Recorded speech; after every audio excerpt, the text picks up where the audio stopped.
Hello दोस्तों, आपका मेरे यूट्यूब चैनल पर स्वागत है। जैसा कि मैं बोली थी कि मैं 10th क्लास को एसएसटी का टॉपिक पढ़ाऊँगी। तो पहला जो टॉपिक है वो मैं ज्योग्राफी स्टार्ट करने जा रही हूँ, जो सप्ताह में 3 क्लास मैं लूँगी और संडे को जो होगा वो मेरा टेस्ट होगा। मैं बोली थी कि कुछ दिन पहले ही मैं ये वीडियो डालने वाली थी, लेकिन कुछ बहुत ज़्यादा प्रॉब्लम हो गया था, जिस कारण कि ये वीडियो डालने में डिले हो गया। बट मैं आज ये वीडियो डाल रही हूँ। आप लोग कोशिश कीजिएगा कि इसको समझने का और फिर इसका नोट्स बनाकर उसको याद करने का। जब मैं संडे को टेस्ट लूँगी तो आप संडे को उसमें टेस्ट देने के लिए ज़रूर आइएगा। तो सबसे पहले ज्योग्राफी का फर्स्ट चैप्टर समझते हैं, भारत संसाधन एवं उपयोग। भारत में संसाधन एवं उपयोग। तो उससे पहले हम लोग समझते हैं संसाधन का मतलब क्या होता है। तो हमारे आसपास में जितने भी वस्तुएं हैं, जितने भी जो भी आप आसपास में देख रहे हैं, सबके सब संसाधन हैं।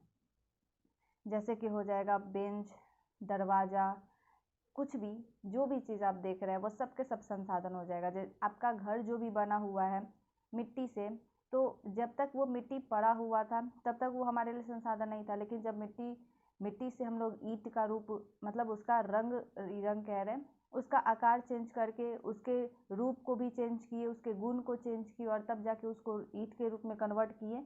और वो ईंट से आज क्या हो रहा है, घर बन रहा है, तो वो हमारे लिए संसाधन का काम किया।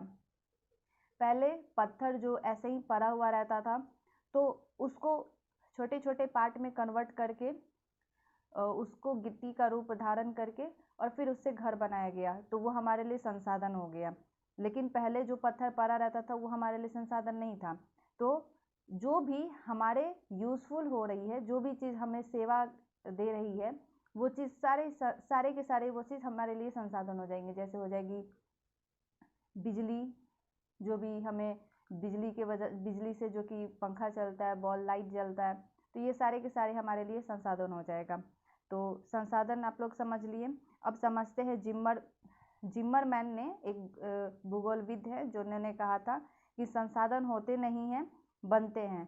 मतलब यही कि जो मैंने अभी समझाया वही, कि संसाधन जो पहले से अगर पड़ा हुआ है तो वो संसाधन है नहीं, लेकिन हम उसी को रंग रूप को चेंज करके हम अपनी आवश्यकता के अनुसार उसको बनाते हैं किसी भी वस्तु को, तो हम उसे संसाधन कहेंगे। अब आते हैं संसाधन का वर्गीकरण। तो सबसे पहले समझते हैं संसाधन के वर्गीकरण में उत्पत्ति के आधार पर संसाधन के कितने प्रकार होते हैं। तो जैव और अजैव दो प्रकार होते हैं। जैव में सारी जो सजीव वस्तुएं हैं, जो भी सजीव चीज़ें हैं, वो सारे के सारे जैव संसाधन में आ जाएंगे। और अजैव संसाधन में जो भी निर्जीव वस्तुएं हैं, सारे के सारे अजैव संसाधन में आ जाएंगे। जैसे चट्टानें, धातु, खनिज। और जैव संसाधन में मनुष्य, वनस्पति, मत्स्य। ठीक है। और समझते हैं उपयोगिता के आधार पर संसाधन के कितने प्रकार होते हैं। तो उपयोगिता के आधार पर संसाधन के दो प्रकार होते हैं, नवीकरणीय संसाधन और अनवीकरणीय संसाधन। नवीकरणीय संसाधन उस वैसे संसाधन को कहते हैं जिसका एक बार हम यूज़ कर लेंगे और उसका दोबारा भी यूज़ कर सकते हैं पुनः चक्रण के द्वारा। तो वैसे संसाधन को हम क्या कहेंगे, नवीकरणीय संसाधन। अब आते हैं अनवीकरणीय संसाधन। अनवीकरणीय संसाधन वैसे संसाधन को कहेंगे जिसका हम सिर्फ एक बार यूज़ करेंगे और फिर उसके बाद वो चीज़ नष्ट हो जाती है, उसका दोबारा हम यूज़ ही नहीं कर पाते हैं। जैसे जीवाश्म ईंधन। जीवाश्म ईंधन में हो जाएगा कोयला, पेट्रोलियम। तो कोयला को अगर हम एक बार यूज़ करते तो वो दोबारा तो यूज़ करने लायक होता नहीं है, तो वो हमारे लिए क्या हो जाएगा, अनवीकरणीय संसाधन। अब आते हैं स्वामित्व के आधार पर संसाधन के कितने प्रकार होते हैं। तो स्वामित्व के आधार पर संसाधन के 4 प्रकार होते हैं, व्यक्तिगत संसाधन, सामुदायिक संसाधन, राष्ट्रीय संसाधन और अंतर्राष्ट्रीय संसाधन। सबसे पहले समझते हैं व्यक्तिगत संसाधन। व्यक्तिगत संसाधन वैसे संसाधन को कहेंगे जिसमें जिसमें जो भी कोई भी वस्तु है वो निजी होता है। जैसे कि हमारे लिए ब्रश जो होता है वो हम लोग का पर्सनल होता है। फिर हम लोग का जो साइकिल हो जाएगा, या फिर घर, जो भूमि है जो खुद के नाम पर है, तो वो हमारे लिए व्यक्तिगत संसाधन हो जाएगा। अब आते हैं सामुदायिक संसाधन पे। सामुदायिक संसाधन में एक व्यक्ति का अधिकार न हो के पूरे समुदाय का अधिकार होता है, पूरे समाज का अधिकार होता है, जिसमें आप ये नहीं कह सकते कि वो सिर्फ मेरा है। उसमें सभी लोग का अधिकार होता है। जैसे कि मंदिर, मंदिर में सिर्फ आप तो पूजा करने नहीं जाते हैं, सबके सब जाते हैं, इसीलिए जो मंदिर होगा वो सामुदायिक संसाधन में आ जाएगा। स्कूल, उसी तरह से पार्क, इसी तरह से बहुत सारा एग्जाम्पल में आ जाएगा। अब समझते हैं राष्ट्रीय संसाधन। राष्ट्रीय संसाधन वैसे संसाधन को कहते हैं जिसमें किसी देश के सीमाओं के अंदर जितने भी संसाधन होते हैं, जैसे कि वन हो जाएंगे, जो भी नदियाँ हो जाएंगी, खनिज हो जाएगा, फिर उसके साथ साथ जो भी उसके अंदर संसाधन है वो सब के सब राष्ट्रीय संसाधन में आएंगे। और अगर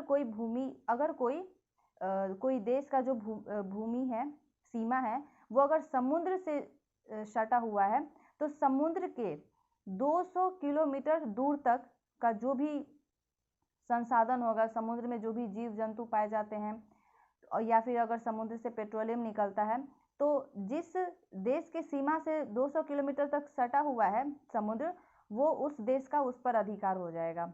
उस समुद्र में जितने भी जो भी संसाधन है, उस देश का उस पर अधिकार होगा। लेकिन याद रखना है कि मात्र 200 किलोमीटर तक, उससे 200 किलोमीटर तक, उससे ज़्यादा नहीं। तो उससे ज़्यादा में किसका अधिकार होगा? तो उसके ज़्यादा में दो तीन, जैसे उस देश से जितने भी, क्योंकि एक देश तो नहीं सटे होंगे, बहुत सारे देश सटे होंगे, तो उसके बाद के जो भी जो संसाधन होंगे ना समुद्र के, वो सारे के सारे अंतर्राष्ट्रीय संसाधन में आ जाएंगे। तो हम लोग समझ लिए कि व्यक्तिगत संसाधन क्या होता है, सामुदायिक संसाधन क्या होता है, राष्ट्रीय संसाधन क्या होता है और अंतर्राष्ट्रीय। अब है विकास के स्तर के आधार पर संसाधन के प्रकार। तो इसके भी 4 प्रकार होते हैं: संभावित संसाधन, विकसित संसाधन, भंडार संसाधन और संचित कोष संसाधन। ये सारे के सारे में वैसे संसाधन इसमें आते हैं जिसमें कि हमें पता है कि वहाँ पर खनिज है, हमें पता है कि वहाँ पे खनिज है, लेकिन अभी अच्छी तकनीक नहीं होने के कारण, और अगर हम वहाँ पे खुदाई करते भी है तो बहुत ज़्यादा महंगा हो जाने के कारण अभी हम लोग उसका उपयोग नहीं करें। लेकिन हाँ, भविष्य में हम लोग इसका उपयोग कर सकते हैं। तो ऐसे संसाधन को हम इन सारे कैटेगरी में रखेंगे। तो इसके आगे की जानकारी जानने के लिए आपको अगले वीडियो में देखना होगा। तब तक के लिए आप मेरे वीडियो को लाइक कर दें, और अगर आपको इसमें से कहीं से भी कुछ समझ में नहीं आता है तो आप कमेंट करके ज़रूर पूछें, ताकि मैं अगले वीडियो जो लाऊँ उसमें आपको ये चीज़ ज़रूर समझा दूँ। दोस्तों के साथ इस वीडियो को शेयर करें ताकि ये जानकारी आपके दोस्तों तक भी पहुंचे। और हाँ, आप अगर मेरे चैनल को सब्सक्राइब नहीं किए तो मेरे चैनल को ज़रूर सब्सक्राइब कर दें, ताकि मैं जब भी कोई वीडियो डालूँ तो उसका नोटिफिकेशन सबसे पहले आपके पास पहुंचे। तब तक के लिए